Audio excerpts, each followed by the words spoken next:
Mesdames, Mesdemoiselles et Messieurs, bonjour et bienvenue dans les éditions Sopi Prod Paris, la voix de la diaspora. Nous sommes ici en présence d'un aîné, un grand artiste qui nous vient de l'Ouest Cameroun, bref, qui nous vient du Cameroun tout entier, Alioti Cheda. Il s'agit bien de lui, il est en tournée européenne.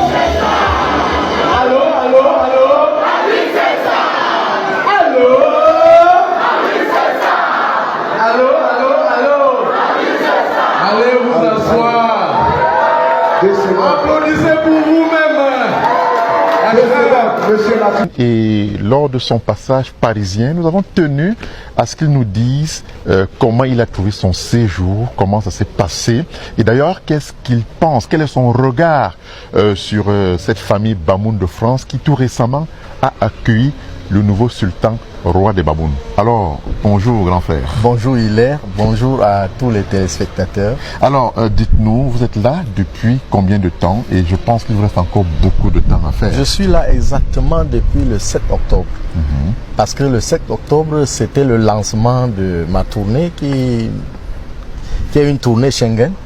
Nous avons eu la chance d'être piqués par les organisateurs qui ont proposé que nous venions représenter la musique traditionnelle, la musique fondamentale dans le cadre de l'Union européenne. Donc il y a 7 pays. Comment expliquer cet attrait pour la musique traditionnelle, pour le folklore ici en Europe?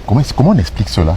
C'est plutôt moi qui devrais poser la question parce que je ne suis qu'un acteur, mais je me rends compte que voici le moment venu pour que la musique fondamentale monte en puissance.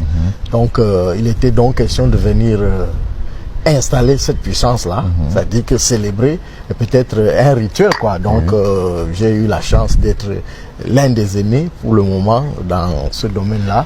Et l'accueil, comment les Européens, eux, apprécient cette sonorité? Ils apprécient avec beaucoup de curiosité et beaucoup d'enthousiasme.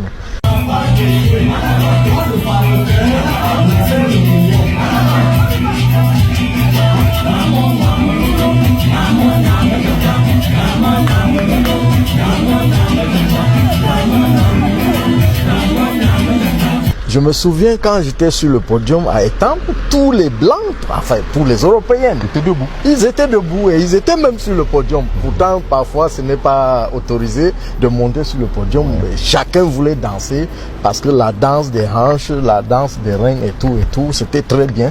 Donc, moi, je suis très, très émerveillé par cet accueil-là. Et je pense que la musique fondamentale va continuer à aller de l'avant. Quel regard faites-vous de cette jeune génération, les Chris M et autres, qui arrivent avec le même rythme? Oui, un regard admiratif. Nous avons frayé le chemin. Voilà, le chemin est fait, mais ils sont là.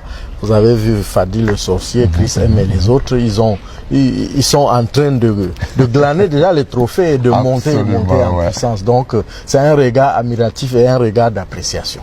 On a vu le roi de Bamoun aussi arriver tout récemment et toute la grande communion autour de sa présence avec ce rituel traditionnel, le folklore et bien d'autres qui étaient totalement présents. Oui, ça étonne les gens d'ici parce que c'est comme ça que nous faisions chez nous, c'est comme ça que nous faisons. C'est comme ça que ça se passe. C'est comme ça que ça se passe. Et apparemment, la culture est en train de déporter vers l'Hexagone et peut-être vers l'Occident. C'est une très bonne chose. Est-ce qu'on peut dire que aujourd'hui, l'Africain européanisé veut s'approprier de sa culture? Oui, bien sûr, bien sûr. Et même pas seulement l'Africain, tout le monde entier. Je vous dis que j'étais très surpris que quand je monte sur scène, et beaucoup d'Européens m'ont dit que c'est une nouveauté. Pourtant, ils découvrent alors que... Voilà, donc ils disent que c'est une nouveauté dans le monde musical même. Donc je ne vais pas vous dire, j'ai déjà eu beaucoup de contrats pour la suite, pour la continuité. Et la tournée, elle n'est pas achevée? Non, nous sommes à mi-chemin. Nous avons déjà fait 3 pays, la France, la Belgique et l'Italie. Bon, il nous reste la Suisse. Et puis nous allons suspendre parce que l'hiver vient déjà, vous voyez. Oui, évidemment. Voilà. Ouais. Il fait froid, hein, nous sommes en plein froid. C'est pourquoi vous voyez totalement... Voilà. À mi-parcours, quel bilan? un bilan très très positif, très éloquent parce que nous ne nous attendions pas à ça.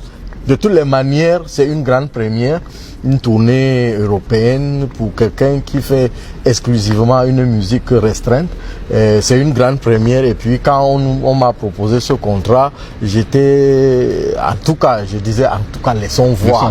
On verra ce que ça va donner. On a vu et on comprend que c'est quelque chose de très attrayant, de très super et je crois que les autres artistes ne craignent pas parce que le chemin est déjà fait. Et c'est du bon. Très bon. Alors, on va sûrement prendre congé de vous. Un dernier mot à cette grande communauté africaine qui aime le folklore, qui aime la musique fondamentale, qui aime la musique traditionnelle. Ce n'est qu'un mot de remerciement. Je vais remercier tout le public, mais je vais aussi d'abord remercier les organisateurs qui ont pris le cœur du lion pour le faire parce que vous savez que actuellement la musique en général bat de l'aile au niveau de la production parce qu'il y a la nouvelle technologie qui fait que les beats et autres voilà, qui ont pris le dessus, le pas. Voilà, et puis même quand les gens mettent leur argent, ils ne savent même pas par quel chemin ils vont récupérer leur argent. Mais ceux-ci ont pris le courage de me mettre sur le terrain et puis je crois que je dois les remercier. Je dois également remercier tout le public et je dois aussi saluer le pays, saluer Sa Majesté Nabil Forifum Bombo Joya. En tout cas, merci Alioti et soyez la bienvenue. C'est moi qui vous remercie. On souhaite que vous soyez constamment là pour nous permettre de revivre ces musiques qui nous ont bercés et qui continuent, n'est-ce pas, de nous faire renaître. C'est moi qui vous remercie.